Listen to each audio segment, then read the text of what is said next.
Nice. The game took a couple of different turns that I wasn't really expecting, and goes to show that this is a nice combination of Cagayan and San Juan del Sur merge, at least as of where I'm at, yeah. Well, we got people constantly in danger of changing their alliances, even though there is a core group on each side that will definitely stick together, I feel. But we're getting good blind sides happening here, or there's a good streak, whatever you want to call it. And there's some who argue that Micronesia was like that, but I still haven't seen Micronesia. I really need to. Though I need to complete the PAV journey, yeah. Right. So other things to mention.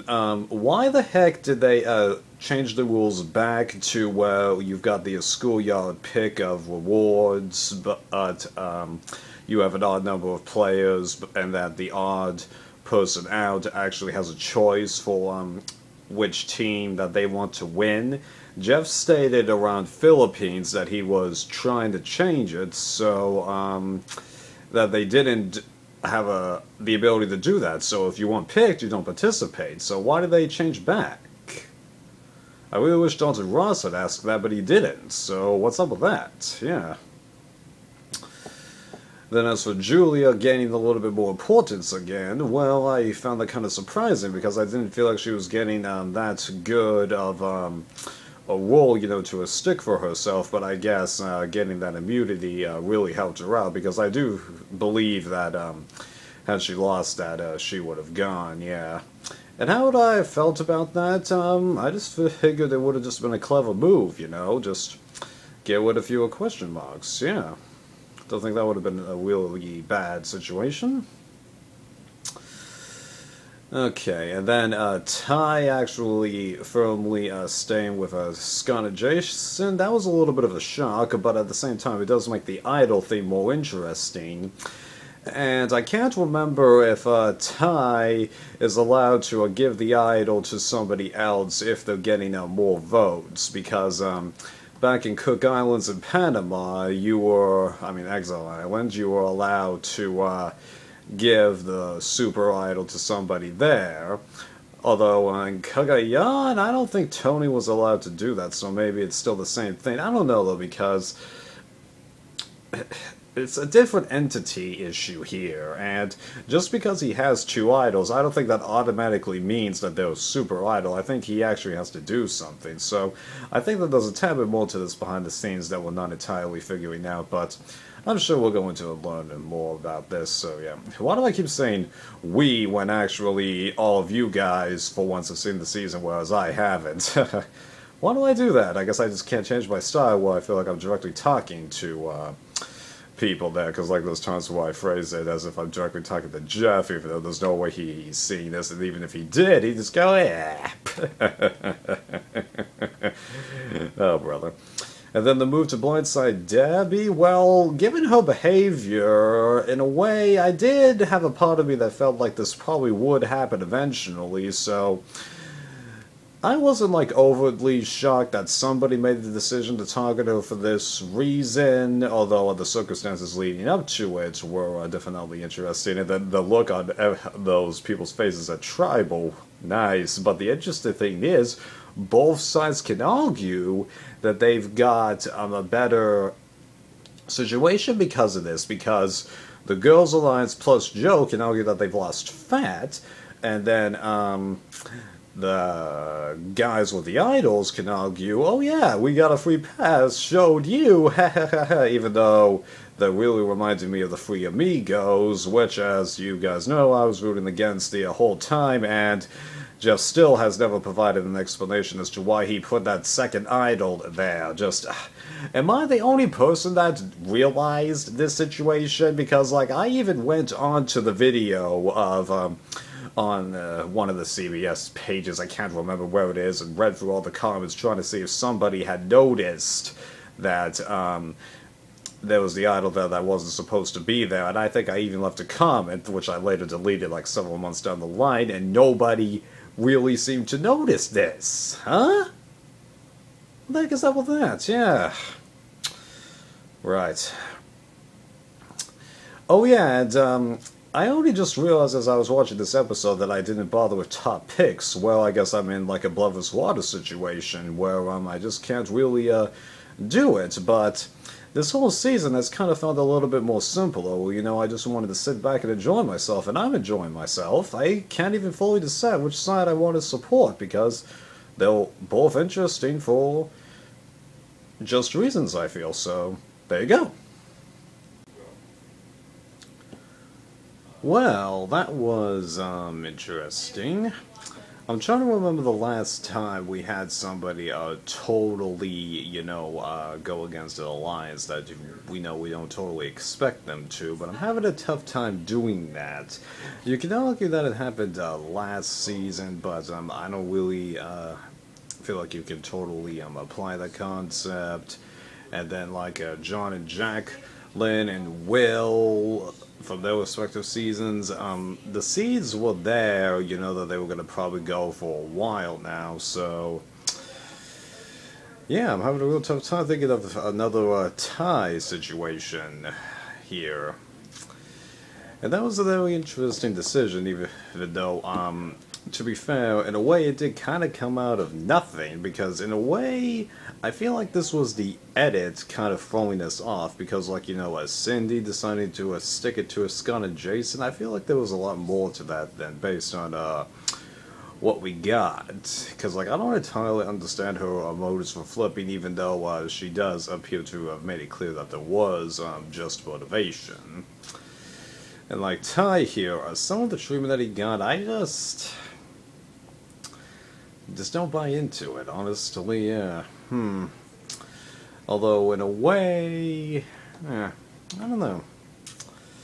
Maybe it's not something that I'll get the first time, and I'll have more reaction the second time, because like Penno flipping into Cook Islands, when I first saw that, I honestly felt like he was being a real dick, especially since, he decided to railroad after their bits, but then I realized that, I too had one heck of a loaded die hand, and him doing the mutiny, that was an instinctive decision, so yeah, I got a lot more clarity on it the second time around and realized it was just the nature of the game, and that people just had a much more blown-out reaction to it than other situations, so I'm going to have to sit on this and figure it out. And do I think he made the right decision? Well, I don't know if there really is a right decision for him in this situation, because even though I didn't have like a good read on either way the decision could go for him, like I did with, say, Spencer or Sierra or John and Jacqueline, I think he was in a bad spot no matter what he does, even though he does still have his idol and the extra vote, which is just like Dan's bit, and they had the bit in here that the last time you could do it is the final five, which is what I had expected all along, but yeah. I just think he's in a tough spot no matter what, so I'd say there is no right decision. It's what he decided to do, and now he has to live with it. But Scott indicated in his interview that he doesn't hold any feelings towards him, even though he does have some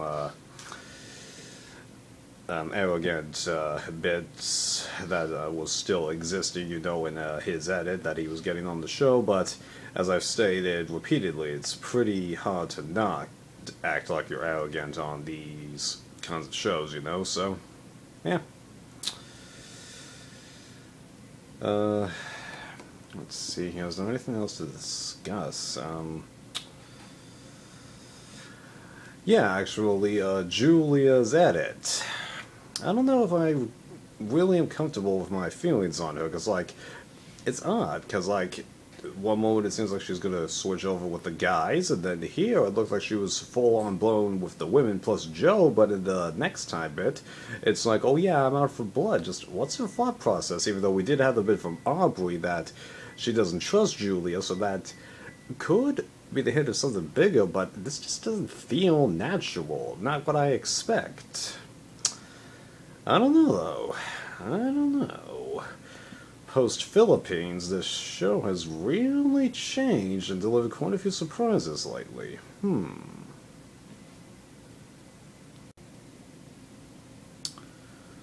Well, that takes care of one issue that I've been complaining about for a while. My feelings on Julia getting a little, all over the place. Because now she's gone, so I don't have to worry about her anymore. That's nice. Although I really wasn't expecting that. I thought it was much more likely that Tai was going to get blindsided with an idol in his pocket, and I totally predicted that is what's going to happen to him, because I've got 2 more episodes and then the finale, and so yeah, I totally expect him to be going with an idol in his pocket. They're really setting that up, and like at this point he is acting, totally submissive to everyone around him when he had a very good personality and effort, to make his own impact a few episodes back. So yeah, see ya, Tai. I don't think you're winning this one, bro. It's a girl that's winning this. The question is which one, because I don't really see how Jason can make it and then sway everyone on that jury, even though he'll have some say. Yeah. Okay. Anything else to mention in this episode? Oh yeah! What's the deal with the reward challenge suddenly having the bits where one person who isn't picked for a team gets the odd person out again? Just, what? So you do it where the odd person out is allowed to get on a reward, but they're not? I mean, like, to be fair, there was potential for him to go on the reward because he might have been picked, but just... really? Yeah. I really wish that their impact on this bit could have become clear, Oh yeah, and one thing that I forgot to mention for our last episode's little bit, apparently that challenge idea, having everyone pick which reward that they want to go after, apparently that is taking place at the Survivor auction now, because Jeff in Dr. Ross's Q&A stated that it's become a bit of a broken system, and I'm with him, sort of, even though I love the Survivor auction, because the Survivor auctions for Philippines, Kaoh Rong, and Cagayan, every item was kind of overshadowed by the advantage, albeit Penner going in Philippines did aid in the process to forget about that stuff, and then in Worlds Apart they just did a fast forward because of all the stuff that was happening in the episode and the uproar caused because of the advantage issue. So just, yeah, it's a bummer to see it go, but it's been around for a very long time and things do change, and you can actually lose this and not have it be a real big deal unlike the last rights, I feel, because I feel like that is a huge slap in the face to the past castaways, but I've talked about that before, right? And I can't help but feel like I don't fully understand what was going on with Michelle, because for whatever reason, she wasn't told to vote for Scott, and then it's argued that she was, like, kind of left out of the loop, but the thing is, given how easily she reintegrated herself in there, I honestly don't totally feel like that she was that much out of the loop, to be honest.